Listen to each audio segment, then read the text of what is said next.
Okay, in this activity today, you've got a spring attached to a little setup. So there's like a base here and a rod that should be fixed to your base there.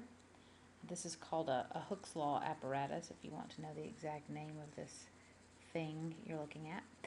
And there should be like an arm that comes out with a little loop on it, and you can hook your spring over it.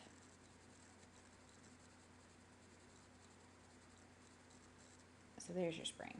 Okay, so as we add small amounts of mass, you should have a set of slotted masses in a little green container that came with it.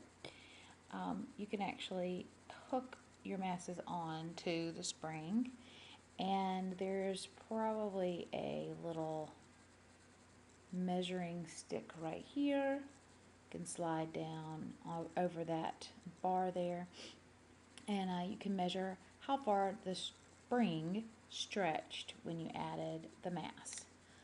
So for this activity, we want to determine the relationship between the weight. So remember, we're going to use the weight force, the force of gravity, which is the mass times the acceleration due to gravity.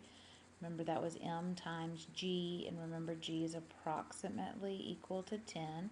We're going to use 10 in this class instead of 9.8 because you can use it on the AP exam, and it makes all the adding, subtracting, multiplying, and dividing easy, especially when you have a multiple choice section of the AP exam and no calculator. So 10 will make things much easier for you. Okay, so what do you vary? You vary the weight, so you can put a particular amount of weight, or mg, on the spring scale, and then you're going to measure how far did it stretch. You can call it X, you can call it D, whatever you'd like to call it, doesn't matter. That's completely up to you. So then record that on your whiteboard, and then come up with a representation of that data.